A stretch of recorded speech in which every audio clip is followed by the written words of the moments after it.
Yo tout le monde, j'espère que vous allez bien. Aujourd'hui on se retrouve pour une nouvelle vidéo dans laquelle je vais vous apprendre un nouvel effet sur After Effects qui n'est pas tout à fait nouveau en fait. C'est seulement que j'avais envie de faire ce tuto depuis longtemps malgré qu'il y ait plein de vidéos déjà sur YouTube. Mais bon bah c'est pas grave, j'ai envie quand même de le faire, donc je vais vous montrer vite fait ce que ça donne en prévisualisation. Donc c'est très rapide hein, puisque bah voilà, After Effects rame en prévisualisation, donc je vous montre. Ouais, en fait c'était pas comme ça tout à l'heure. Excusez-moi, c'était vraiment pas comme ça tout à l'heure. Et bref, donc là, j'espère que vous voyez. Donc c'est là, cet effet en fait, c'est tout simplement un spectre audio autour du scope. Je vais vous montrer plein d'utilisations, mais vraiment plein. Hein. Donc je vais vous apprendre à faire ça.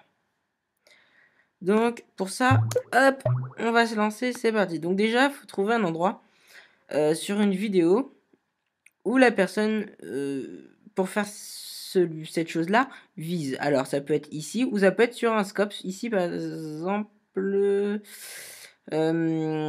ici, on peut faire un motion track et avoir cet effet qui se fait sur le, comment ça s'appelle, sur la lunette. Pour ça, il faudrait avoir caméra tracker et faire, on pourrait le motion tracker directement dessus. Mais je suis pas là pour ça et je n'ai pas caméra tracker. Donc, on va venir ici, on va faire calque créer solide. Ouh là là, calque créer solide. Hop, on s'en fout de la couleur. On va venir dans effet, on va venir dans... Alors attendez que je me trompe pas, c'est génération et spectre audio. Voilà. Excusez-moi, je tousse un peu. Spectre audio. Maintenant le point de départ, on va venir ici et on va le mettre à 0. Alors, attendez, on va résoudre ce problème. Voilà. On va le mettre à 0. Après, ici, le point d'impact, c'est tout simplement la taille de votre composition. Donc moi, c'est 1280 par 720. Donc ici, je vais mettre 1280. Voilà.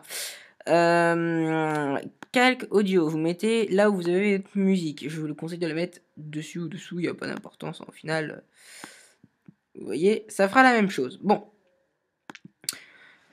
Après, on va choisir les faces. Donc, A et B, ça veut dire c'est haut et bas. A est en haut, B est en bas. Mais sachant que ça va être enroulé, autrement dit, le haut va être à l'intérieur et nous, on veut à l'extérieur. Donc, il nous faut du B.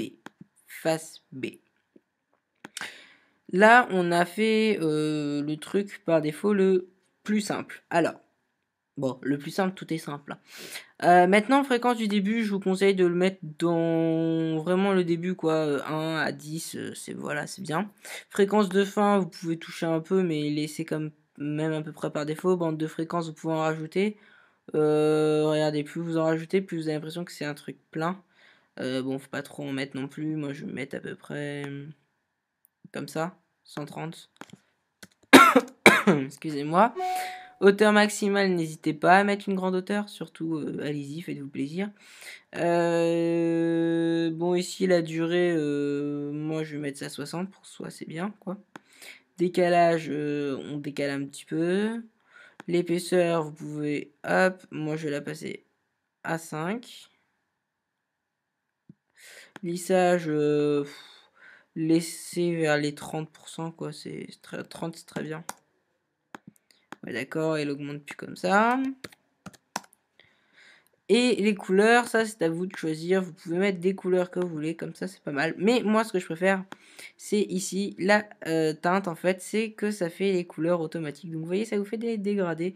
Et après vous pouvez vous amuser avec vos couleurs. Comme ceci. Par contre, j'ai mis bleu et j'aurais pas fallu. Voilà, vous allez mettre du rouge des deux côtés. Donc, je vais vous expliquer pourquoi. Donc, j'ai eu un bug là pendant quelques secondes. Je vais vous expliquer pourquoi rouge. Parce que rouge, c'est la couleur par défaut. On peut tout faire dessus. En fait, c'est pas plus compliqué à comprendre. Et donc là, vous venez, vous voyez, vous jouez avec ça. Et on va venir ici, par exemple. Maintenant, on va taper ce côté coordonnées polaires. Donc, c'est en déformation pour ceux qui ne savent pas. Donc, vous allez dans déformation et vous cherchez coordonnées polaires. Coordonnées polaires. Toujours sur le même calque. Hein. Donc, on descend, on a coordonnées polaires, et ici, vous avez polaire supérieur à rectangle. Polaire, pardon, supérieur à rectangle, et vous mettez rectangle supérieur à polaire. Donc c'est simplement en première. Et l'interpolation, vous mettez 100. Voilà. Maintenant, on va aller sur S de la taille et vous allez augmenter la taille de votre solide et le passer à peu près 170. Ouais, sachant que j'ai oublié le 0, toutes les excuses. Voilà. Donc on va prendre quand il est vraiment, voilà, comme ça. Là, vous voyez que c'est pas tout à fait centré, donc vous pouvez faire P de position pour le descendre légèrement. Et le décaler légèrement sur le côté. Voilà. Et donc là, on voit bien que ça bouge. Alors, là, on peut faire des modifications. Par exemple, déjà, l'épaisseur, on voit que c'est trop épais, ça dépend. Hop, on peut le mettre très fin à 2. Vous pouvez aussi changer, vous pouvez avoir autre que face numérique, c'est des lignes analogiques, tout simplement c'est une ligne, hein, voilà, et des points. Moi ce que je vous propose, comme je vous avais fait dans une prévisualisation, je sais que j'avais mis numérique, j'avais fait commande D pour dupliquer le calque, et j'étais venu tout simplement ici, et j'avais pas pris numérique, mais j'avais pris point analogique. Vous allez me dire, on voit pas la différence. Tout à fait. C'est pour ça que je suis allé dans hauteur maximale et que je l'ai augmenté. Et du coup, là, je sais pas si vous voyez, mais c'est un peu plus grand. Et vous augmentez l'épaisseur, par exemple. Faut pas trop l'augmenter non plus, mais vous l'augmentez un peu. Vous augmentez bien la hauteur et vous touchez pas au reste. Et ça fait quelque chose de pas mal. Vous voyez, là, ça fait quelque chose de bien. Après, si vous avez vraiment envie de... Voilà, quoi. Vous pouvez toujours commander pour dupliquer et venir mettre ligne analogique, mais là ça commence à devenir un peu le bordel. Voilà, faut... Bon, ou alors vous faites que le contraire, vous mettez que des lignes analogiques et des points. Après, c'est à vous de voir, c'est vous qui choisissez. Pareil pour les couleurs, vous voyez, c'est super joli, ça bouge dans tous les sens, les couleurs et tout. Avec ça, vous mettez des couleurs qui flashent et tout, ça peut vous faire un truc super bien. Bon, c'est vraiment sympa. Vous pouvez faire ça comme ça. Donc là, c'est pour si vous avez envie de faire avec un scope.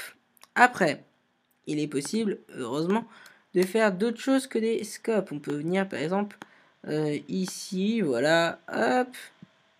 Du coup, on va enlever les coordonnées polaires. Voilà. Et on va remettre en face A, comme ceci.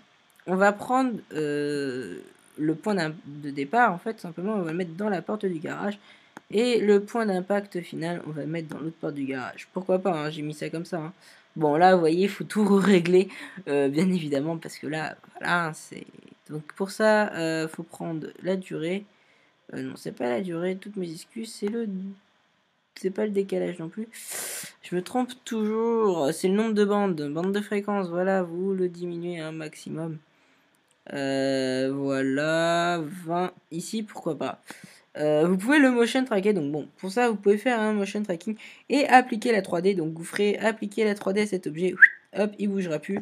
Bon, là, bien évidemment, il bouge parce qu'il n'est pas motion tracké. Mais quand vous appliquez la 3D, après, il ne bougera plus. Et le joueur pourra passer dedans, ça peut être sympa aussi. Après, vous pouvez toujours personnaliser votre truc en y mettant tout un tas d'autres effets. Par exemple, vous pouvez y mettre, par contre j'ai enlevé la 3D parce que ça m'énerve, vous pouvez y mettre des trucs comme de la lueur diffuse pour que ça fasse plus de, voilà, sur le côté. Je sais pas si vous voyez, ça fait plus de... Ça fait une petite lumière autour. C'est pas mal. Vous pouvez aussi mettre des effets comme Revision Plugin Trap Code Shine. Revision Plugin. Oublié, hein. C'est pour Twixtor. Non, c'est Trap Code Shine, c'est dans Trap Code, mais je le vois pas Trap Code. Je sais pas où il est. Transition Trap Code. Voilà, Trap Code Shine. Bon, là, on voit absolument rien. C'est tout à fait normal. Il suffit juste de changer le boost light. Vous voyez, ici, ça se revoit.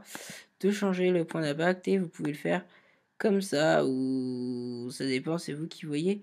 Je vous conseille de mettre au milieu et vous changez aussi le boost light. Vous pouvez l'augmenter. Vous pouvez changer les couleurs.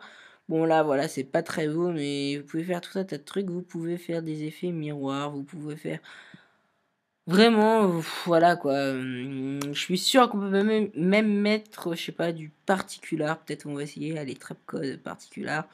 Donc, bon, voilà. Non, en fait, finalement, on oublie. Vous pouvez faire tout un tas de trucs. Après, c'est à vous de voir, de vous amuser, hein. Bon, vous pouvez les faire, comme je vous ai dit, à tous les endroits de la carte, les motion trackés. C'est encore plus beau si c'est motion tracké.